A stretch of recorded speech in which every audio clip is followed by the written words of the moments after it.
मित्रों, आज की तारीख पे मालदार कौन है? जिसके पास गोल्ड है या जिसके पास गैस का सिलेंडर है? ऐसी सब चर्चा पान के गल्ले पे की जाए, मीमबाजी की जाए ट्विटर पे, वो ठीक है। लेकिन हम यहाँ पर जमा हुए हैं यूपीएससी की तैयारी के लिए, तो हम केवल वो चीज़ पढ़ेंगे जो यूपीएससी में काम की है। एक साल में करीब 76,000 रेड्स की जाती है, लेकिन मुश्किल से 4% लोगों का, व्यापारियों का कन्विक्शन होता है। चौथी प्रायोरिटी, कमर्शियल और इंडस्ट्रियल यूनिट्स जो सिटी गैस पाइपलाइन से गैस खींचते। देखिए, नेचुरल गैस में होता है मीथेन यानी CH4। उसमें आप हवा में से जो नाइट्रोजन है वो मिला दो तो बनेगा एमोनिया यानी NH3। फिर उसको आप आगे ले जाते हैं तो इसमें से बनता है यूरिया, जो कि एक फर्टिलाइजर है जो किसान यूज करते हैं। एक तो योजना है पहल यानी प्रत्यक्ष लाभ अंतरण। दूसरी योजना है PM उज्ज्वला, क्योंकि जिसको विमल चाहिए तो मतलब उसको माँ बाप, भाई बहन, पति पत्नी, हवा पानी खुराक और कुछ नहीं चाहिए, उसको बस विमल ही चाहिए। तो उसकी इलास्टिसिटी कम है, तो पब्लिक ये इलेक्ट्रिक हॉट प्लेट्स या इंडक्शन प्लेट ज़्यादा यूज़ करेगी। तो यहाँ पर भी आप क्या देखते हैं, positive cross elasticity of demand. लेकिन ऐसे स्टव बनाने वाली कंपनियों के शेयर्स हम खरीद लेते हैं ना, ताकि उसका भाव तो बढ़ जाएगा। अभी इस चीज़ को कहा जाता है एफिशिएंट मार्केट हाइपोथेसिस। पराली जलाते हैं, उसी में से कोयला बनाया जाए, बायोचार ब्रिकेट्स, और फिर होटल के स्टव में उसका इस्तेमाल हो। सोशल मीडिया में ये भी एक क्लिप वायरल हो रही है कि अफवाह के चलते लोग ऐसे बड़े बड़े कैंस लेके आ रहे हैं और एक साथ पेट्रोल भर के जा रहे हैं, तो बाकी लोगों के लिए पेट्रोल कम बचता है। कुल मिलाकर 5-6 मुद्दों पर चर्चा करनी है। असेंशियल कमोडिटी एक्ट क्या है, सरकार ने कहा एक नया फंड बनाएंगे, LPG के साथ जुड़ी कुछ योजनाएं समझनी है, क्रॉस इलास्टिसिटी ऑफ डिमांड क्या होता है, मेंस के कुछ आयाम, और आखिर में प्रीलिम्स के कुछ PYQ देखेंगे। तो टाइम स्टैम्प के हिसाब से देख लेना। चलिए शुरू करते हैं। मित्रों, आज़ादी के बाद जो शुरुआती समय था 50-60s का, एक तो चीन पाकिस्तान वगैरह के साथ युद्ध होते रहते थे, और भारत के अंदर भी ये जो 2 नंबर का काम करने वाले थे वो ब्लैक मार्केटिंग, होर्डिंग, संग्रहखोरी करते, आर्टिफिशियल शॉर्टेज क्रिएट करते, तो चीज़ें बहुत महंगी हो जाती थी। इसलिए असेंशियल कमोडिटीज एक्ट 1955 में ऐसा कानून बनता है, आवश्यक वस्तु अधिनियम, कि सरकार कहेगी जैसे food, fertiliser, medicine, petrol, diesel, LPG आदि fuel, cotton, jute, automobile, iron, steel, ये सबको सरकार कहेगी ये असेंशियल कमोडिटी है। यानी कि इसका प्रोडक्शन, सप्लाई और प्राइस सरकार कंट्रोल कर सकती है, उसके नियम बना सकती है। इसके अलावा 2020 में कोरोना के चलते फेस मास्क और हैंड सैनिटाइजर पर भी सरकार ने टेम्पररी प्राइस कंट्रोल लगाया था, जो बाद में हटा दिया। ये जो असेंशियल कमोडिटी एक्ट है उसमें यूनियन और स्टेट दोनों को पावर मिला है। अब ये डिपेंड करता है कि मामला क्या है, क्या पूरे देश में समस्या है या किसी एक राज्य में समस्या है। अगर सरकार को लगे पूरे ही देश में दवाइयाँ महंगी हो रही है तो उस पर NPPA नाम की एक संस्था रेगुलेशन करेगी। फर्टिलाइजर की शॉर्टेज हो रही है, महंगा हो रहा है, तो केमिकल मिनिस्ट्री काम देखेगी। LPG, पेट्रोल डीजल आदि की तकलीफ है तो पेट्रोलियम मिनिस्ट्री उस पर आदेश जारी कर सकती है। तो it depends on the nature of commodity. Latest चर्चा में क्यों आया? क्योंकि अमेरिका और ईरान के युद्ध के चलते ये जो स्ट्रेट ऑफ हॉर्मुज है, ईरान उसको ब्लॉक कर रहा है, तो भारत में जो भी LPG, क्रूड ऑयल आदि आ रहा है उसमें शॉर्टेज हो रही है, तो सरकार ने कुछ नियम बनाए।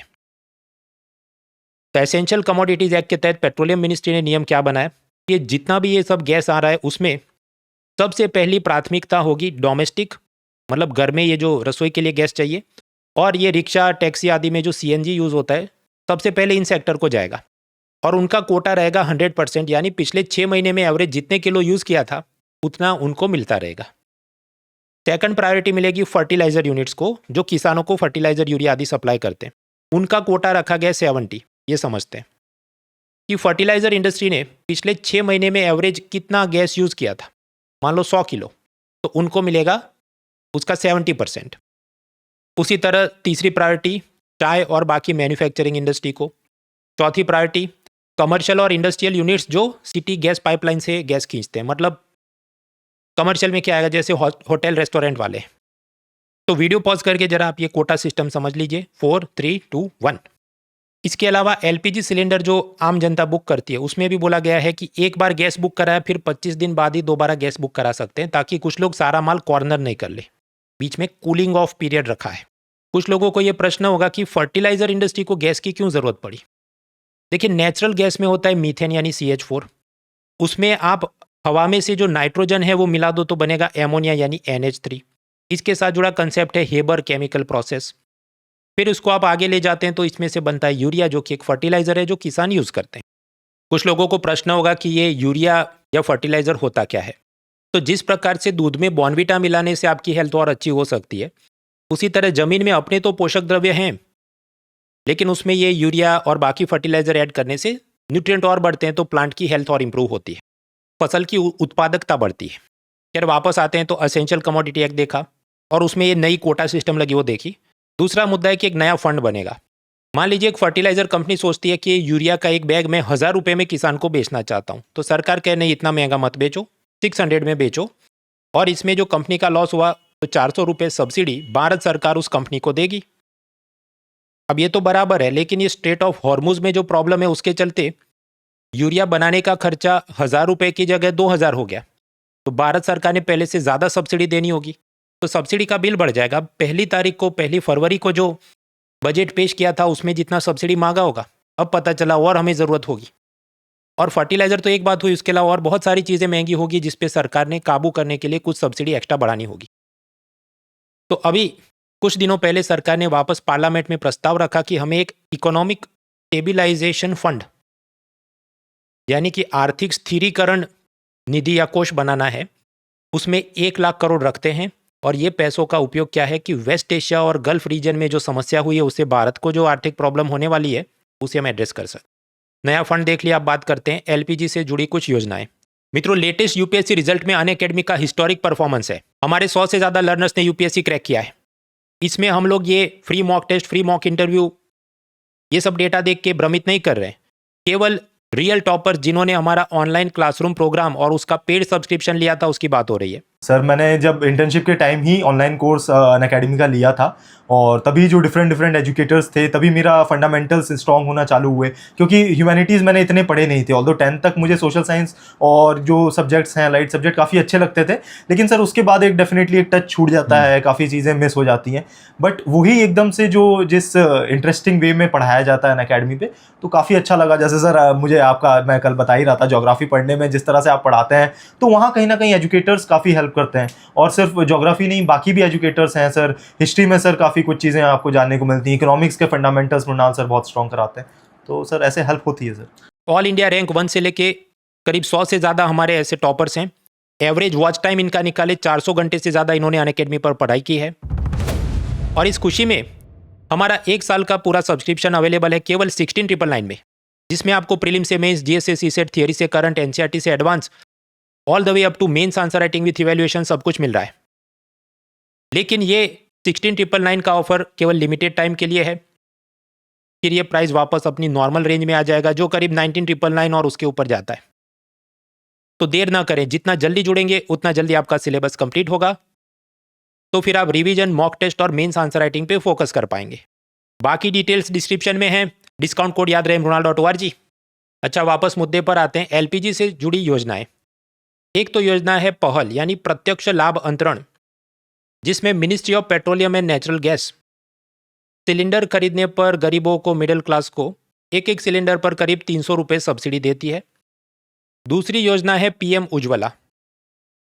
ये केवल बिलो पॉवर्टी लाइन, बहुत गरीब लोग हैं उनके वास्ते। देखिए, जब भी आप लाइब्रेरी की मेंबरशिप खरीदते हैं तो उसमें आपको सिक्योरिटी डिपॉजिट भी भरनी होती है और लाइब्रेरी की फीस भरनी है वो अलग। उसी तरह जब आप एलपीजी सिलेंडर का कनेक्शन लेते हैं तो सिलेंडर तो है ही 800,000 रुपये का, लेकिन आप उसको बर्बाद नहीं करेंगे, कुछ गड़बड़ नहीं करेंगे, उस वास्ते अलग से सिक्योरिटी डिपॉजिट भी देनी पड़ती है। तो मिडिल क्लास ने अगर कनेक्शन लिया तो सिक्योरिटी डिपॉजिट भी लगेगी। लेकिन पीएम उज्ज्वला योजना में ये जो गरीब लोग हैं उनको ये कनेक्शन मिलेगा, उस पर कोई सिक्योरिटी डिपॉजिट नहीं रहेगी, वो सरकार भर देगी। फिर इन गरीबों को फ्री में स्टव भी दिया जाएगा और इनको पहला सिलेंडर भी फ्री में दिया जाएगा। तो ये सब जो है कहा जाता है प्रधानमंत्री उज्ज्वला योजना। इसमें गैस का ये कनेक्शन बीपीएल फैमिली की महिला के नाम पर दिया जाता है। अब आप सोचे, कागज़ पर तो ये बहुत अच्छी योजना दिख रही है, लेकिन रियल लाइफ में प्रॉब्लम यह है कि पहला सिलेंडर फ्री मिला तब तक वो यूज़ करेंगे, फिर दूसरे सिलेंडर से इनको पैसे तो लगेंगे। कि मान लो 1000 का सिलेंडर है, चलिए 300 की सब्सिडी के बाद 700 में मिला, लेकिन 700 तो खुद के पॉकेट से निकालने होंगे। इस कारण से बहुत सारे गरीब लोग अफोर्ड नहीं कर पाते, तो बाद में जो सिलेंडर रिफ़िल कराना होता है वो काफ़ी सारे उसमें ड्रॉप हो जाते हैं। खैर, लेकिन वो मेंस का मुद्दा है। मेंस के मुद्दों की बात इस वीडियो के लास्ट सेक्शन में हम करेंगे। अभी आगे बढ़ते हैं। चौथा मुद्दा है क्रॉस इलास्टिसिटी। ये एलपीजी शॉर्टेज की अफवाह के चलते एक नया मुद्दा चर्चा में आया, क्रॉस इलास्टिसिटी। मतलब मुद्दा तो थियरी का ही है, लेकिन वापस चर्चा में आया क्योंकि करंट अफेयर्स में आ गया। आप ये तो समझते हैं कि कोई भी चीज़ का भाव बढ़ता है तो उसकी डिमांड कम होती है। इसे हम कहते हैं price elasticity of demand. Elasticity मतलब कि अगर भाव बढ़ा तो डिमांड कितनी कम होगी। सपोज भाव बढ़ा है 2 गुना और आइसक्रीम की डिमांड गिर जाए 3 गुनी, क्योंकि आप बिना आइसक्रीम खाए भी जिंदा रह सकते हैं, तो वो एसेंशियल कमोडिटी नहीं है। लेकिन मान लीजिए विमल गुटखा का प्राइस बढ़ जाए 2 गुना, तो भी उसकी डिमांड बहुत कम नहीं होगी, हो सकता है 0.5 टाइम्स ही कम हो। क्योंकि जिसको विमल चाहिए तो मतलब उसको माँ बाप, भाई बहन, पति पत्नी, हवा पानी, खुराक और कुछ नहीं चाहिए, उसको बस विमल ही चाहिए। तो उसकी इलास्टिसिटी कम है। तो अलग अलग वस्तु का क्या प्रकृति है, क्या नेचर है, उस हिसाब से उसकी डिमांड की इलास्टिसिटी अलग अलग हो सकती है। अब थोड़ा इस कंसेप्ट को आगे ले जाते हैं। मान लीजिए चाय महंगी हो गई तो लोग कॉफ़ी पीना ज़्यादा शुरू करेंगे, कॉफ़ी की डिमांड बढ़ेगी। इसे हम कहते हैं positive cross elasticity of demand. अब उसी लॉजिक पर सोचिए, अगर एलपीजी की तंगी होने वाली ऐसी अफवाह बढ़ती है या सच में एलपीजी की शॉर्टेज हो जाती है, तो पब्लिक ये इलेक्ट्रिक हॉट प्लेट्स या इंडक्शन प्लेट ज़्यादा यूज़ करेगी। ये वीडियो बनाने से पहले अभी मैं अमेजोन की वेबसाइट पे गया, ज़्यादातर कंपनियों के ऐसे ये जो प्रोडक्ट है टेम्पररी आउट ऑफ स्टॉक। क्यों? क्योंकि बहुत सारे लोगों ने इसको दे दनादन खरीदा होगा अभी। तो यहाँ पर भी आप क्या देखते हैं, positive cross elasticity of demand. अब कुछ लोग ये सोचेंगे कि देखो अमेजोन पे वो स्टव भले नहीं मिल रहा है, लेकिन ऐसे स्टव बनाने वाली कंपनियों के शेयर्स हम खरीद लेते हैं ना, ताकि उसका भाव तो बढ़ जाएगा अभी, तो हम बहुत पैसे कमा लेंगे। तो ये ऐसी बात होगी कि अब घोड़े भाग गए और आप तबेले को ताला मारने बैठे। ऑलरेडी मार्केट या ये जो कंपनियों के शेयर के प्राइस हैं वो ऊपर चले ही गए होंगे, क्योंकि जो बड़े पंटर हैं, खिलाड़ी हैं, वो ऑलरेडी उसको खरीद ही चुके होंगे। इस चीज़ को कहा जाता है एफिशिएंट मार्केट हाइपोथेसिस, कि कोई भी कंपनी की जो भी परफॉर्मेंस है, औकात है, उसके साथ जुड़े जो करंट अफेयर्स के पॉजिटिव नेगेटिव डेवलपमेंट है, वो सब कुछ उसके प्राइस में ऑलरेडी कैप्चर हो चुके हैं। तो अगर आप ये सोचते हैं नहीं मैं दूसरों से ज़्यादा शाणा बन के कुछ कर लूँगा और आगे बढ़ जाऊँगा, हो सकता है एक जगह आपको 30% प्रॉफिट हो जाए, दूसरी जगह 20% लॉस हो जाए। तो जब आप पूरे साल का एवरेज निकालो तो आप मार्केट को बीट नहीं कर सकते। कि मान लो शेयर बाजार 10% गया था तो आप उसके आगे पीछे ही खेल पाएंगे, ऐसा नहीं कि आप 50% खेल लेंगे। तो that is called efficient market hypothesis. फिर वापस आते, मैं आपको सिखा रहा था इलास्टिसिटी ऑफ डिमांड। अब सोचिए ब्रेड महंगी होगी तो पब्लिक अमूल बटर भी कम ही खरीदेगी, उसकी भी डिमांड कम होगी।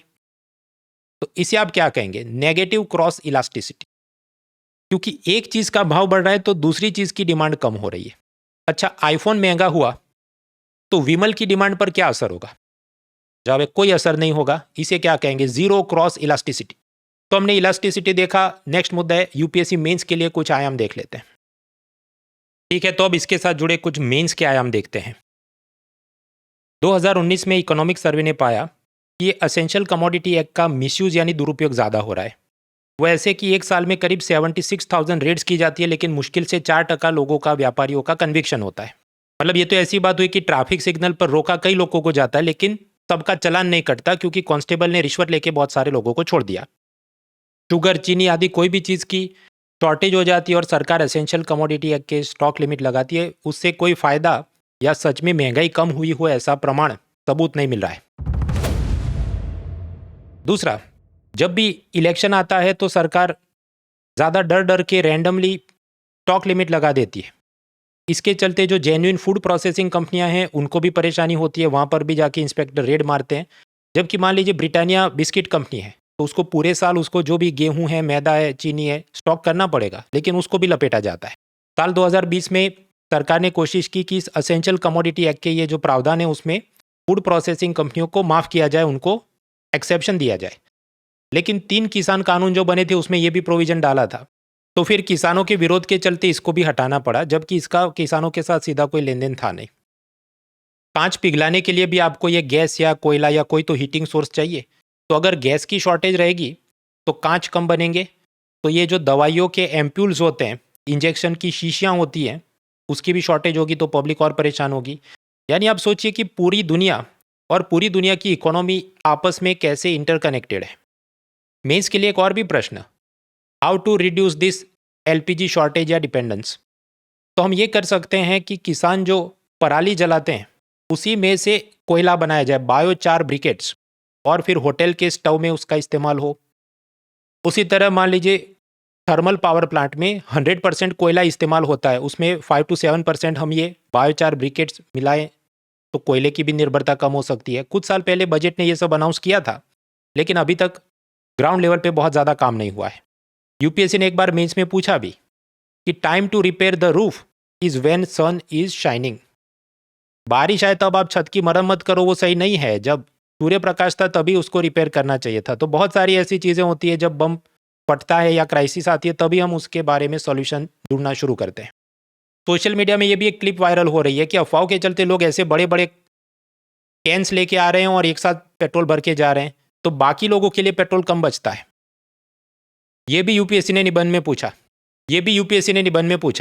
कि what is good for one individual is not necessarily good for the entire society. जो एक व्यक्ति के लिए सही है तो पूरे समाज के लिए सही हो या उपयोगी हो ज़रूरी नहीं है। एक बार और प्रश्न पूछा, one rain drop does not feel responsible for the flood. बारिश की एक बूंद खुद को सैलाब के लिए जिम्मेदार नहीं मानती, लेकिन यहाँ जानते हैं एक आदमी ऐसा बहुत सारा पेट्रोल या सिलेंडर लेके चला जाएगा तो बाकी लोगों के लिए कम बचता है। अब ये तो एक एग्जाम्पल हुआ है। पूरा साल जब आप न्यूज़पेपर पढ़ते हैं, ऐसे बहुत सारे एग्जाम्पल्स आप कलेक्ट करते हैं, फिर यूपीएससी फिलोसॉफिकल एथिकल कुछ भी आपको पूछे उसमें यही चीज़ें आपको रिसाइकल करनी है। लास्टली यूपीएससी में इसके साथ जुड़ा कुछ प्रीवियस ईयर क्वेश्चन एमसीक्यू पूछा गया था, अगर हाँ तो उसे सॉल्व करते हैं। हाँ, तो वीडियो पॉज करके प्रीलिम्स 2020 में पूछा गया ये क्वेश्चन आप ट्राई करें। 4 3 2 1। देखिए पहला स्टेटमेंट क्या कह रहा है कि सरकार का कोई भाव पे नियंत्रण नहीं है, वो गलत है। यूरिया का प्राइस तो सरकार कंट्रोल करती है, सब्सिडी भी देती है इंडस्ट्री को ताकि सस्ते में किसानों को मिले, तो फर्स्ट स्टेटमेंट इज रॉन्ग। दूसरा और तीसरा केमिस्ट्री के बारे में पूछा है, वो सही है। हालांकि रियल एग्जाम में ये जटिल इसलिए था क्योंकि ये जो तीसरा स्टेटमेंट बोल रहा है कि सल्फर रिफाइनरी से मिलता है, फॉस्फोरिक एसिड फर्टिलाइजर में यूज़ होता है, इतना सब बेसिक हमारा क्लास 11-12 की एनसीईआरटी केमिस्ट्री बुक में भी नहीं दिया है। ये तो इसने पूछा, फिर नेट पे सर्च करना पड़े, फिर पता चले करेक्ट है, उस हिसाब से फाइनल आंसर बनता है बी 2 and 3 ओनली। तो रियल एग्जाम में मैक्सिमम क्या पॉसिबल था कि पहला स्टेटमेंट गलत है, उस हिसाब से एलिमिनेट करके 50-50 करके आप कुछ निकाल सकते थे। मित्रों, ये एलपीजी गैस सिलेंडर की शॉर्टेज और एसेंशियल कमोडिटी एक्ट, ये तो एक मुद्दा हुआ। पूरे साल इकोनॉमी में ऐसे कई मुद्दे आते हैं जो अपनी एग्जाम में काम के होते हैं। तो हर साल मेरी एक फ्री सीरीज चलती है, इस साल चल रही है विन 26 सीरीज, और उसमें टाइम पास बोल बच्चन नहीं, प्रॉपर पावर पॉइंट हैंडआउट के साथ बात होती है, जिसे आप फ्री में डाउनलोड कर सकते हैं। और इसमें एक नहीं करीब 7 से 8 फ्री लेक्चर होने वाले हैं। 2 लेक्चर ऑलरेडी हो चुके हैं, तीसरा 18 मार्च बुधवार रात 9 बजे होने वाला है, जिसमें हम taxation, subsidy, 16 finance commission, physical deficit, ये सब पढ़ने वाले हैं। लाइव स्ट्रीम होगा अनअकैडमी ऐप पर। बाकी मैंने आपको बताया कि इस बार अनअकैडमी का हिस्टोरिक रिजल्ट आया है। 100 से ज़्यादा हमारे पेड लर्नर्स यूपीएससी में सिलेक्ट हुए हैं। यहाँ पर हम free mock interview, free mock test, वो सब लर्नर की बात नहीं कर रहे हैं, वो सब जोड़े तो नंबर और बढ़ जाता है, लेकिन उसे हम क्लेम नहीं कर रहे। और इसी खुशी में लोएस्ट एवर प्राइस केवल 16,999 में आप जुड़ सकते हैं पूरे 1 साल का सब्सक्रिप्शन, जिसमें prelims, mains, GS, theory, current, NCERT, advance सब कुछ शामिल है, all the way up to mains answer writing with evaluation. Discount code याद रहे mronal.org, link is in the description. Let's crack it. Unacademy. Let's crack it.